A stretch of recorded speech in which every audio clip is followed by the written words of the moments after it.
ቅዱሳንን ይንቃሉ ይሉናል። ማርያምን ይጣላሉ ይሉናል። አንጠላም። መጽሐፍ ቅዱስ የሚሰጣቸውን ስፍራ እናከብራለን እና በጣም የከበረ መልአክ ነው ገብርኤል።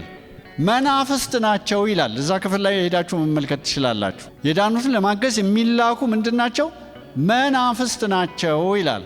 መናፍስት ማለት አጋንንቶች ማለት አይደለም። መናፍስት የመንፈስ ብዙ ቁጥር ነው። መንፈስ ናቸው ማለት ነው። መንፈስ ማለት ቅዠት ማለት አይደለም። ህልም ማለት አይደለም። እንደዛ ነው ይመስለን አይደለም። መናፍስት ናቸው ማለት they are real beings፣ እውን የሆኑ አካላት ናቸው። የመንፈስ አካል ማለት ከዚህ ከሚታየው ፊዚካል አካል የተለየ ማለት እንጂ ንፋስ የሆነ ማለት አይደለም፣ የሌለ ማለት አይደለም። አሉ። እግዚአብሔር እንዲገለጡ ሲያዛቸው ሊገለጡ ይችላሉ። ፊዚካሊ መብረቃዊ ነው ፍጥነታቸውም አካሄዳቸውም። እነርሱ ካላወሩን እኛ እነሱን ማውራት አይገባንም። ሰይጣን ራሱ የብርሃን መልአክ አድርጎ መለወጥ ይችላል። ስለዚህ የምታናግሩት መልአክ የእግዚአብሔር መሆኑን በምን ታውቃላችሁ? እንደምንገምታቸው አንዳንድ ስዕል ላይ እንደሚሰሯቸው ሕፃናት ድንቡሽቡሽ ሕፃናት እንዳልሆኑ፣ ጉንጫቸው ቀላ ያለ ትንሽ ክንፍ ያላቸው፣ ለምን እንደዛ አድርገው እንደሳሏቸው አላውቅም። ቃሉ እንደዛ አይልም። ሌላም ብርቱ መልአክ ደመና ተጎናጽፎ ከሰማይ ሲወርድ አየሁ። በራሱም ላይ ቀስተ ደመና ነበረ። ፊቱም እንደ ፀሐይ፣ እግሮቹም እንደ እሳት አምዶች ነበሩ። ምን አይነት መልአክ ቢሆን ነው? መላእክትን አናመልክም፣ ነገር ግን የእግዚአብሔርን የእጅ ሥራ ልናደንቅ ይገባናል። ሂዝ አርሚ። ለመላእክት በጭራሽ አይሰገድም።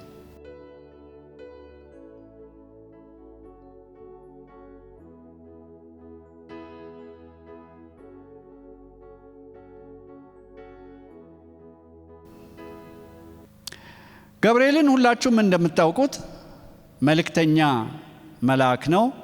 ደግሞም በእግዚአብሔር ፊት የሚቆም ነው። ይህኛውም አለቃ መልአክ ክብሩ ቀላል አይደለም። ትንሽ እንመጣበታለን። ክብራቸው ቀላል አይደለም። ይሄ ግን ፊት ለፊት የሚቆም ነው። በጣም ሲሪየስ የሆኑ መልእክቶችን የሚወስድ ነው። ዘካርያስን ቤተ መቅደስ ውስጥ ሲያጥን እና ሲያገለግል ባገኘውና መልእክት በነገረው ጊዜ አይ ቲንክ ዘካርያስ ገብቶታል። ከተነገረው በኋላ ግን ይህን በምን አውቃለሁ? እኔም አርጅቻለሁ፣ ሚስቴም አርጅታለች ሲል እኔ በእግዚአብሔር ፊት የምቆመው ገብርኤል ነኝ፣ በጊዜው የሚፈጸመውን ቃል ስላላመንክ ብሎ አትሞት ሄደ አይደል? አፉን ምናልባት የተጸነሰውን ጽንስ ባለማመን እንዳያፈርስ ይሁን አላቅም፣ ግን አፉን ዘግቶታል ልጁ እስኪወለድ ድረስ። ልጁ ከተወለደ በኋላ አንደበቱ ከተከፈተ የግድ አንደበቱ መዘጋት ነበረበት ማለት ነው። ግን ወደ ማርያምም ወደ ድንግሊቱም የመጣው የተላከው ገብርኤል ነውና በጣም የታመነ በእግዚአብሔር ዘንድ የታመነና በጣም ክብር ያለው መልአክ እንደሆነ እኛ መላእክትን ቅዱሳንን ይንቃሉ ይሉናል። ማርያምን ይጣላሉ ይሉናል። አንጠላም። መጽሐፍ ቅዱስ የሚሰጣቸውን ስፍራ እናከብራለን እና በጣም የከበረ መልአክ ነው ገብርኤል እውነቱን ለመናገር። ነገር ግን ከክብሩ ዝቅ አናደርገውም። በጣም የከበረ አለቃ መንፈስ ነው፣ መልእክተኛ ነው፣ በእግዚአብሔር ፊት የሚቆም ነው። ለነሱ እንመልከት። ምክንያቱም ደግሜ ልንገራችሁ፣ በሪቫይቫል ውስጥ አይነተኛ ስፍራ ስለሚኖራቸው አብረውን ስለሚሰሩ እንዴት ነው ከነሱ ጋር ያለን ግንኙነት? እውቅና መስጠት የለብንም ወይ? ቃሉ አለ የሚለንን ነገር ማወቅ የለብንም ወይ? አንዳንዶቻችሁ መልአክ አይታችሁ ታውቁ ትችላላችሁ። በኦፕን ቪዥንም ቢሆን ወይም ደግሞ በመንፈስ አይታችሁ ልታውቁ ትችላላችሁ። ነገር ግን በቃሉ መሰረት እንዴት ነው ከነሱ ጋር ያለ? እነማን ናቸው? የዳኑትን ለማገዝ የሚለው ቃል ዲያኮኒያ፣ ዲያቆን ከሚለው የመጣ ይሆን? ዲያኮኒያ ማለት ነው መረዳት ሳይሆን መርዳት፣ ማገልገል፣ መጠባበቅ። ዕብራውያን 1:14 ላይ ነው የምታገኙት። እነዚህ ምንድናቸው ይላል? የዳኑትን ለማገዝ። ስለዚህ አሉ ማለት ነው። አሁንም አሉ ማለት ነው። እያንዳንዳችን ጋር አሉ ማለት ነው። እንመጣበታለን። ለማገዝ የሚላኩ ናቸው። ኢትስ ፓርት ኦፍ ጋድስ አርሚ። ከእግዚአብሔር ሰራዊት አንደኛው አካል ናቸው። ስለዚህ እኛን ሊያግዙ፣ ሊረዱ፣ ሊያገለግሉ፣ ሊጠባበቁን። መጠባበቅ ማለት ዌይቲንግ ኦን። ለምሳሌ አቃለልካቸው እንዳይሉ እንጂ ሰዎች ጠረጴዛችሁ ላይ ቁጭ ብላችሁ ሆቴል ገብታችሁ ዌይተሩ እናንተን ሲጠብቅ እንደማለት ነው። የሚጠባበቋችሁ ማለት ነው። ሁለተኛ ምንድናቸው ይላል? መናፍስት ናቸው ይላል። እዛ ክፍል ላይ ሄዳችሁ መመልከት ትችላላችሁ። የዳኑትን ለማገዝ የሚላኩ ምንድናቸው? መናፍስት ናቸው ይላል። መናፍስት ማለት አጋንንቶች ማለት አይደለም። መናፍስት የመንፈስ ብዙ ቁጥር ነው። መንፈስ ናቸው ማለት ነው። ፊዚካል ባዲ አይደሉም፣ መንፈስ ናቸው ማለት ነው። በጣም ማይንድ ሴታችን ላይ መሰራት ያለበት ነገር ባለፈው ሳምንት ያነሳሁት፣ መንፈስ ማለት ቅዠት ማለት አይደለም፣ ህልም ማለት አይደለም። እንደዛ ነው ይመስለን አይደለም። መናፍስት ናቸው ማለት they are real beings፣ እውን የሆኑ አካላት ናቸው፣ ግን የመንፈስ አካላት ናቸው። የመንፈስ አካል ማለት ከዚህ ከሚታየው ፊዚካል አካል የተለየ ማለት እንጂ ንፋስ የሆነ ማለት አይደለም፣ የሌለ ማለት አይደለም። አሉ። እግዚአብሔር እንዲገለጡ ሲያዛቸው ሊገለጡ ይችላሉ። ፊዚካሊ የሚታዩ ሆነው ሊገለጡ ይችላሉ። ስለዚህ የመንፈሱ ዓለም ከገሃዱ ዓለም ይበልጥ እውን ነው እንዳልኩ፣ እነዚህ ከምናየው ዓለም ይልቅ ይሄኛው ሰራዊት እዚህ ዓለም ላይ ካለ ጦር ይልቅ ሪል የሆነ እውን የሆነ እርግጥ የሆነ ጦረኞች ናቸው፣ አገልጋዮች ናቸው ይላል። በግሪኩ ሊቱርጎስ ይላቸዋል። ሊቱርጎስ ማለት የመንግስት ሰራተኛ ማለት ነው። የመንግስት ሰራተኞች ናቸው። ለምን? መንግስት አለ። ሰራዊት ያለው መንግስት ስላለ ነው። የብርሃን መንግስት የሚባል አለ። እዛ መንግስት ውስጥ ናቸው ሰራዊትነታቸው። የመንግስት ሰራተኞች ናቸው። የሚገርመው አምላኪዎች ናቸው። ሊቱርጎስ ወርሺፐርስ ማለት ነው። አምልኮን ለእግዚአብሔር የሚያቀርቡ ናቸው። ለእግዚአብሔር ከሚያቀርቡት አምልኮ አንደኛው መታዘዝ ነው። የሚላቸውን ማድረግ ነው። እንደነገርኳችሁ ነው። በሰማይ ክርክር የለም። የተባሉትን ነው የሚያደርጉት። ለሰው ጠቃሚዎች ናቸው። ቤኔፊሻል ናቸው ለሰው። ሰዎችን ለመጉዳት አይደለም የሚመጡት። ሌላ ሐሳብ እናነሳለን። እሳቶች እንደሆኑ ደግሞ ይናገራል። መናፍስት ናቸው።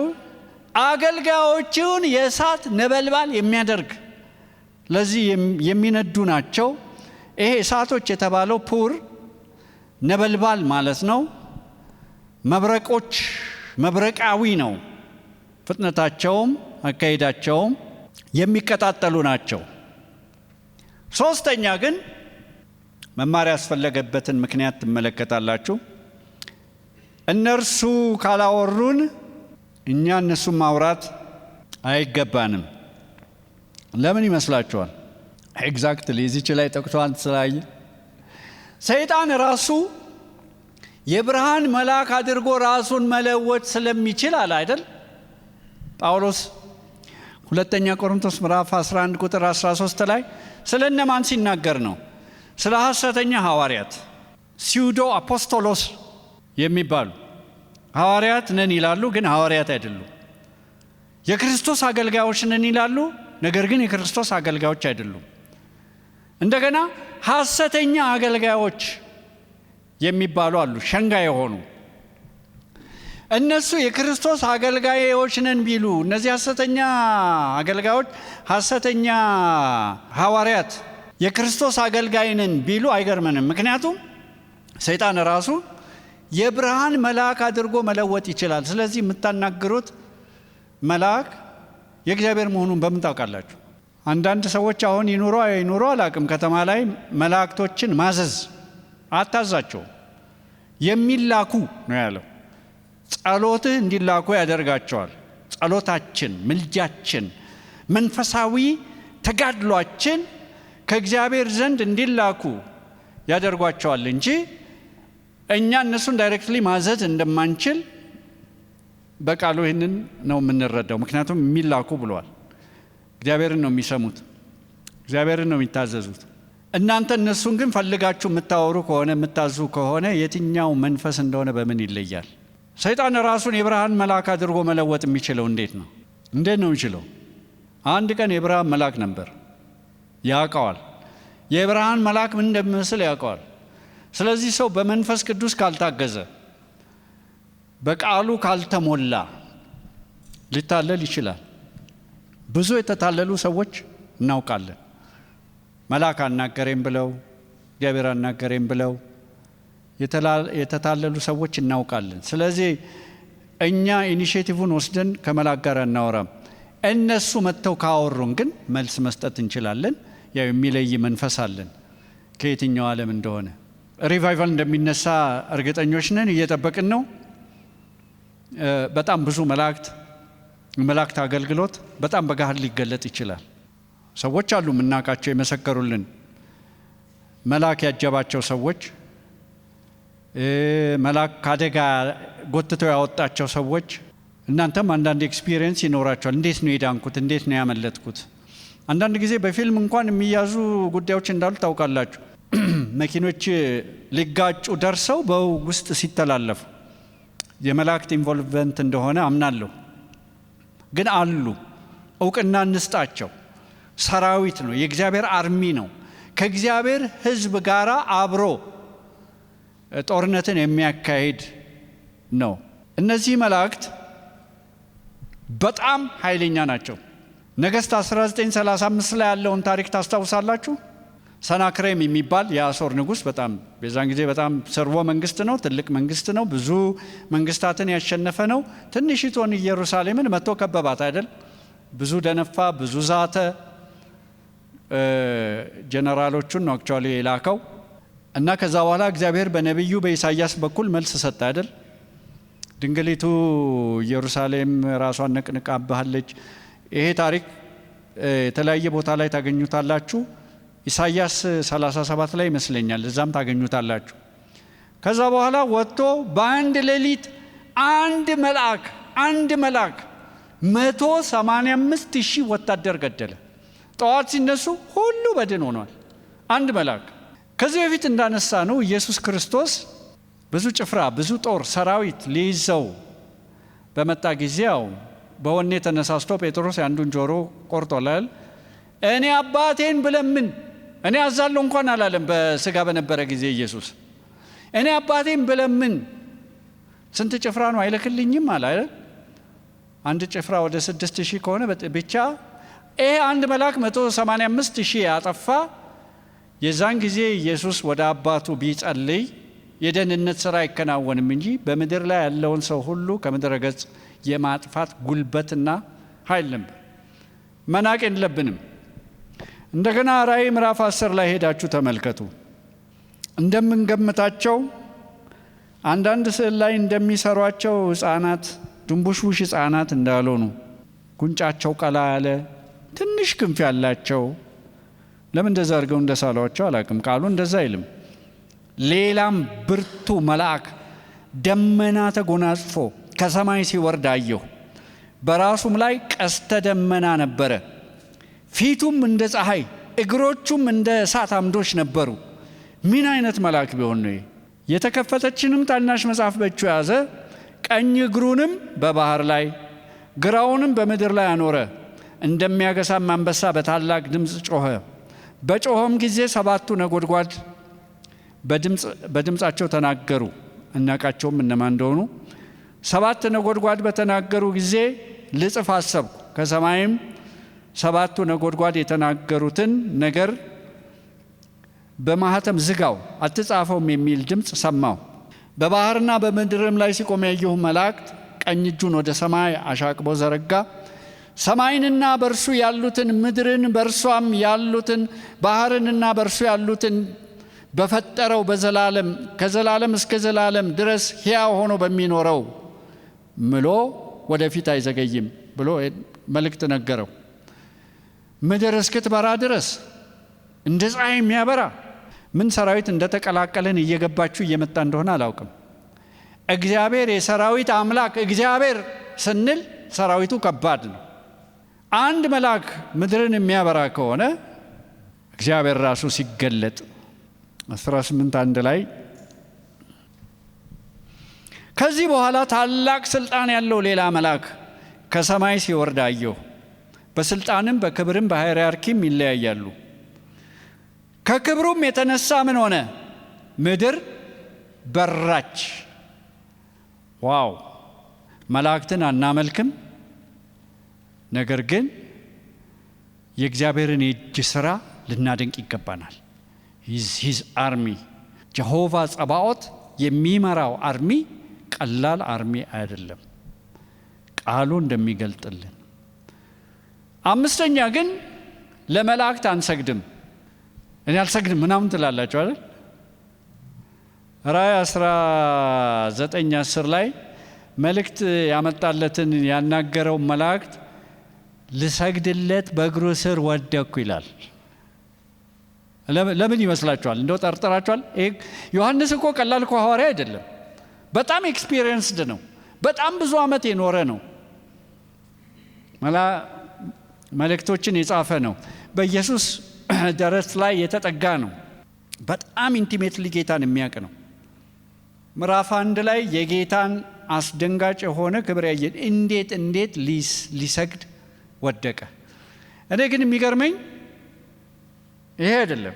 የሚገርመኝ ራእይ 22:8 ላይ ደገመው ያን ስህተት። ስለዚህ በጣም በራሳቸው አትተማመኑ። እነዚህ ሰማያዊ አካላት ሲገለጡ የእግዚአብሔርን ፕሬዘንስ ይዘው የሰማይን ፕሬዘንስ ይዘው ከመምጣታቸው የተነሳ ከሞገሳቸው የተነሳ በላያቸው ላይ ካለ ክብር የተነሳ ለመስገድ ይዳዳን ይሆናል። ምናልባት አሁን ምድራችን ላይ ለመላእክት የሚሰገደው አንድ ቀን እንደዚህ ያዩ የሆኑ ላይሆን ይችላል፣ ግን ጋራንቲ የለም። ዮሐንስ ለመስገድ ከተፈተነ እኛ ማንን? ሽማግሌ ዮሐንስ ስንት ዓመት ከጌታ ጋር የኖረ በጌታ ቤት የኖረ ስንት ጉድ ያየ። እኔ በጣም ነው የሚገርመኝ። ለመላእክት በጭራሽ አይሰገድም። የመጨረሻው እግዚአብሔርን ከሚፈሩ ሰዎች ዙሪያ መላእክት ይሰፍራሉ። ካምፕ መዝሙር 34 ላይ አይደል ያለው? ይሄ እግዚአብሔርን ከሚፈሩ ሰዎች ዙሪያ ይሰፍራሉ ያድኗቸዋል የሚለውን ቃል ግሪኩ ካላት ማዳን ማለት ነው። አይገርማችሁ? ማስታጠቅ ማለት ነው። ካላት ማበርታት ማለት ነው። መፍታት ማለት ነው። የተዘጋጁ ማለት ነው። ካላት እነዚህ ሁሉ ትርጉሞቹ ናቸው። መዝሙር 34 ሌሊት ለምትቃዡ ሰዎች ጥሩ ማነቃቂያ ነው። እንቅልፍ ላጣችሁ።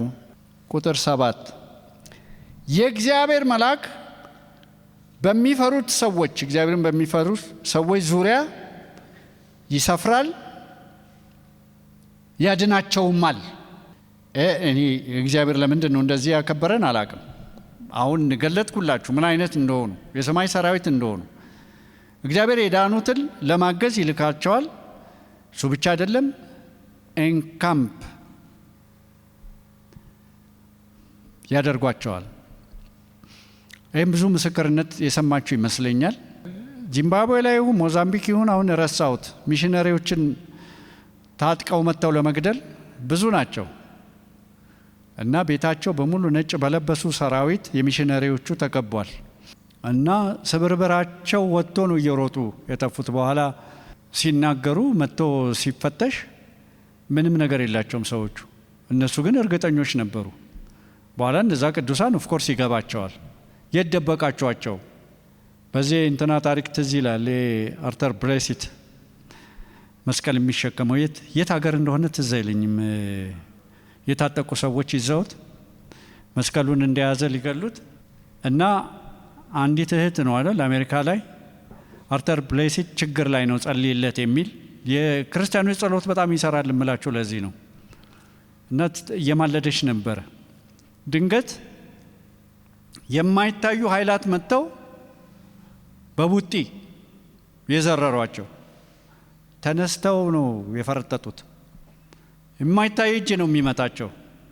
ከመላእክት ጋር የምንሰራ ነን፣ ከእግዚአብሔር ሰራዊት ጋር በጦርነታችን ያግዙናል። እጅግ የከበሩ ናቸው። እሳት ነበልባል ናቸው። ስፒሪቹዋል ፎርስስ ናቸው። ጠላት እንደፈለገ ማድረግ አይችልም። ይሄ ቅድም የነገርኳችሁ ምስክርነቶች ጥቂት እንዳይመስላችሁ። ስላላየናቸው የሉም ማለት አይደለም። ምናልባት አይኖቻችን እንዲከፍትልን ጸልይ። ይሄ ጸሎት የሚባል ነገር ብዙ ሰው ጋር ቃሏል። እንደ ጊዜ ማጥፋት ነው ሰው የሚያየው። ዘላለምን እንደሚነካ ያውቅም። አንዳንድ ነገር ሚስጥር ነው መቼም እኔ ልነግራችሁ አልችልም። ሄሮድስ ያዕቆብን ያዘውና በሰይፍ ስለገደለው ይላል። አይሁድ አጨበጨቡ አለና ጨምሮ ጴጥሮስን ያዘው። 4 ወታደር መሃል በሰንሰለት ታስሮ እንዲጠበቅ ባለማቋረጥ በሽፍት እንዲጠበቅ አዘዘ። የዛን ጊዜ በቅዱሳን ቤት ጥብቅ ጸሎት ስለ ጴጥሮስ ይደረግ ነበር አይደል? ማን የመጣው?